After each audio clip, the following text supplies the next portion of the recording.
अगर आपने कभी वृंदावन आने का प्लान किया और आप एक बार वृंदावन आ गए और अगर आप एक बार वृंदावन में आकर अपना मस्तक नवा दिया वृंदावन की मिट्टी में, तो यकीन मानिए आपकी दुर्गति नहीं होगी, क्योंकि आप धाम आए हैं श्री राधा रानी जी की। ऐसा कहते हैं कि वृंदावन धाम में सब कुछ विराजमान है। नाम तो है ही श्री राधा रानी और बिहारी जी का, लेकिन यहाँ तो राधा राधा पत्ता भी बोलते हैं और यहाँ की हवा में राधा नाम की गूंज रहती है और यहाँ का कड़ तो किशोरी जी का प्रेम प्रदान करने में सामर्थ्य रखता है। तो बोलिए राधे राधे। और इसी के साथ हम लोग इंटर कर चुके हैं प्रेम मंदिर वृंदावन। तो जैसे आप इंटर करते हैं तो एक तरफ आपको कालियानाग की संपूर्ण लीलाओं का वर्णन किया गया है। श्री कृष्ण जी आपको कालियानाग के ऊपर नृत्य करते हुए दिखाई दे देंगे। तो दूसरी तरफ आप जैसे देखेंगे तो दूसरी तरफ कुछ गोपियों के साथ श्री कृष्ण जी कुछ वार्तालाप करते हुए दिखाई देंगे। भगवान श्री कृष्ण की लीलाओं का यहाँ पे इतना अलौकिक वर्णन है कि आप अगर एक बार देख लो तो बस उसे देखने का ही बार बार मन करता है। कहते हैं कि वृंदावन धाम के कण कण में इतना सामर्थ्य है कि अगर एक बार आप यहाँ आ गए बाहर से वृंदावन, तो यकीन मानिए यमराज की नगरी आपको देखने को कभी नहीं मिलेगी। वृंदावन मुझे ऐसा लगता है कि मानो किसी स्वर्ग से कम नहीं, और यहाँ पे आकर आपको भी ऐसा ही लगेगा जैसा कि हम लोगों को आके प्रेम मंदिर में लगा। वृंदावन में चाहे प्रेम मंदिर हो या बांकी बिहारी मंदिर या कोई दूसरा मंदिर, उनका एक समय सीमा निश्चित है कि जैसे आप सुबह आते हो तो 7 बजे से लेकर के 12 बजे तक, और अगर आप शाम को आते हो तो करीब 4 बजे से 6 या 7 बजे तक उनका टाइमिंग रहता है। तो इस दौरान आप आइए तो आप बहुत आसानी से आप दर्शन कर सकते हैं। हाँ, ये बात और है कि इस वृंदावन में थोड़ा भीड़ भाड़ बहुत ज़्यादा होती है, और लेकिन मज़ा भी तभी है जब भीड़ हो, और भीड़ ऐसी जिसमें हम अपने प्रभु जी का दर्शन करें तो उसकी खुशी ही कुछ अलग होती है।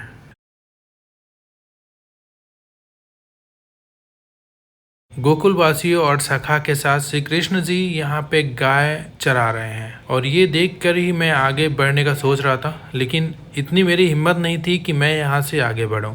गौ माता के प्रति अगर स्नेह और सच्चा प्यार की भावना अगर आपको देखना है तो आपको प्रेम मंदिर में देखने को मिलेगा, जो कि आप देख रहे हो।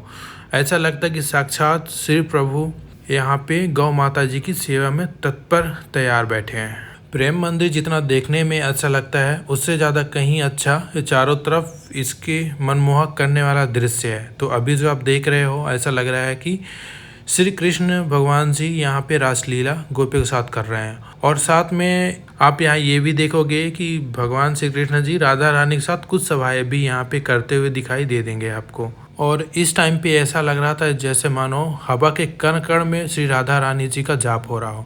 तो अभी मैं निकलता हूँ आगे गोवर्धन पर्वत की तरफ। तो गोवर्धन पर्वत को देखकर ऐसा महसूस हो रहा था कि साक्षात श्री हरि पर्वत अपने हाथों पे उठाए हुए संपूर्ण गोकुलवासियों की रक्षा कर रहे हैं, कि ऐसा मनमोहक दृश्य आपको इसके अलावा कहीं और नहीं देखने को मिलेगा।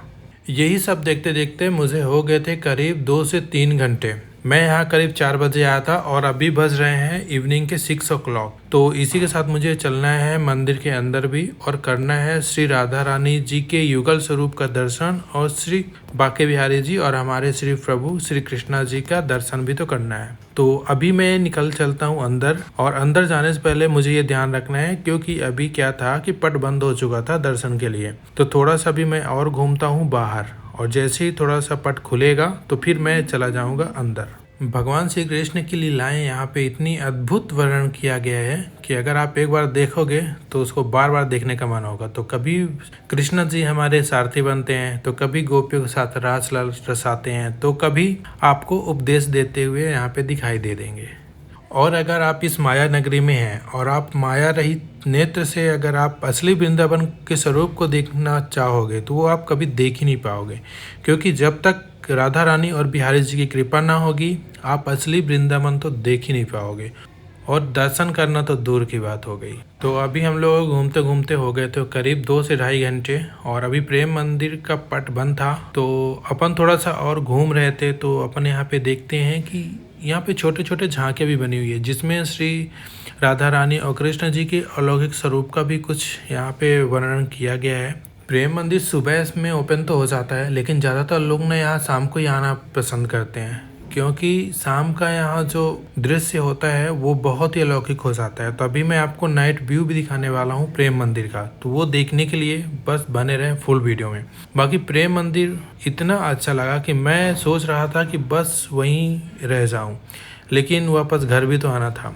और प्रेम मंदिर इतना प्यारा बना है ना कि लोग आते हैं तो बस उसे देखते ही रह जाते हैं। और लोगों की भीड़ यहाँ बहुत ज़्यादा हो जाती है, खासकर इवनिंग में। इवनिंग में अगर आप यहाँ करीब 5 से 7 के बीच में आते हो तो बहुत ज़्यादा भीड़ आपको देखने को मिल जाएगी। और 7 बजे तो इतनी ज़्यादा भीड़ हो जाती है कि आपको यहाँ पैर रखने के लिए भी जगह नहीं मिलती। तो अभी करीब बज रहे थे इवनिंग के 6:30, और 6:30 पे ही आप देखो इतनी ज़्यादा भीड़ हो चुकी है। अभी कुछ टाइम बाद आप देखोगे ना तो ये जो मंदिर के चारों तरफ का भाग है तो इस भाग में भी बहुत ज़्यादा भीड़ हो जाएगी। अभी टाइम हो चुका है मंदिर के अंदर जाने का, तो चलते हैं अंदर और करते हैं श्री राधा रानी जी का युगल स्वरूप का दर्शन करते समय यहाँ इतनी ज़्यादा भीड़ हो जाती है कि आप यकीन मानो कि अगर आप एक जगह पे खड़े हो तो लोग धक्का मुक्के में आपको साथ में लेके आगे निकल जाते हैं, क्योंकि लोगों का इतना ज़्यादा भीड़ यहाँ पे हो जाता है ना कि एक जगह आपका खड़ा रहना मुश्किल हो जाता है।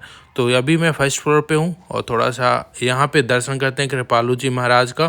प्रेम मंदिर का झूमर इतना अलौकिक है कि मंदिर की सुंदरता में 4 चांद लगा देता है। तो मैं इसको बहुत टाइम तक बस देखता रह गया। मंदिर की दीवारों पे कृपालु जी महाराज और उनके साथ जो ऋषि मुनि उनकी सबकी तस्वीर बनाई गई है। और प्रभु श्री राम जी की तो बात ही निराली है।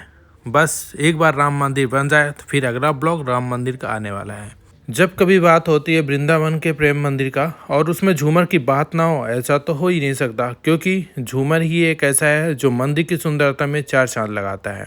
और यहाँ की दीवारों पे ऋषि मुनियों की जो तस्वीर बनी हुई है वो भी बहुत काबिल तारीफ है। तो इसी के साथ हम दर्शन करते हैं कृपालु जी महाराज। और अभी नाइट व्यू तो देखना तो बनता है। तो नाइट व्यू मैंने यहाँ टाइम लैप्स करके लिया था, करीब आधे घंटे मैंने लिया था। तो हर 30 सेकंड में कलर चेंज होता रहा। और इस दौरान जो मैंने लोगों की भीड़ देखी ना, तो ऐसा लग रहा था कि सारा वृंदावन और जितने भी श्रद्धालु हैं वो बस प्रेम मंदिर ही पहुँच रहे हैं। और लोगों का ऐसा भीड़ मैंने पहली बार देखा था, वो भी प्रेम मंदिर में। और अच्छा भी लग रहा था क्योंकि मैं एक जगह बैठे बैठे बस प्रेम मंदिर को देखे जा रहा था। जैसे जैसे मंदिर का कलर चेंज हो रहा था वैसे वैसे लग रहा था कि सारा प्रेम मंदिर चल पड़ा है। इवन यहाँ तक कि जो भी श्री कृष्ण जी की लीलाएं हैं यहाँ पे वो पूरी चलने लगी थी। और नाइट में ऐसा व्यू होना स्वाभाविक था और अच्छा भी लग रहा था इसे देखना। अभी तो केवल शाम के 7 ही बजे थे, लेकिन ऐसा लग रहा था कि मानो अभी तो समय ही क्या हुआ है, क्योंकि जो भी यहाँ जाता बस उसके कदम यहीं पे रुक जाते। तो लोगों की भीड़ यहाँ पे बहुत ज़्यादा हो चुकी थी। ये सब देखते हुए मुझे हो गया था बहुत टाइम, और अभी हम लोगों को आगे भी जाना था क्योंकि आगे भी बहुत अच्छा देखने को था। तो अभी निकलता हूँ मैं कालिया नाग की तरफ, क्योंकि कालिया नाग का मैंने सुना था कि रात में बहुत ज़्यादा वहाँ पे भीड़ हो जाती है। तो पहले अपन दर्शन करते हैं गोकुल का और फिर निकल पड़ते हैं कालिया नाग की तरफ। तो यहाँ पे मैं देखता हूँ कि श्री कृष्ण भगवान जी वहाँ पे कालिया नाग के ऊपर नृत्य करते हुए दिखाई दे। अभी टाइम भी बहुत हो चुका था, तो अभी हम लोगों को आगे भी निकलना था। तो उम्मीद है मेरा ये वीडियो आपको अच्छा लगेगा तो लाइक सब्सक्राइब और शेयर जरूर करना। तो बोलिए राधे राधे। लेकिन एक बात का आप जरूर ध्यान रखना, अगर आप प्रेम मंदिर इवनिंग में जाते हैं वहाँ पे कैमरा अलाउ नहीं है। तो आप पे कोशिश करना कैमरा और बैग दोनों, आप अगर धर्मशाला में है तो आप धर्मशाला में रख के आना, नहीं तो आप होटल में या रूम में अपने रख के आना, क्योंकि वहाँ ना तो अंदर बैग अलाउ है और ना ही वहाँ किसी प्रकार का कैमरा अलाउ है। तो आप मोबाइल यूज़ कर सकते हो, लेकिन वो भी परमिशन ले करके।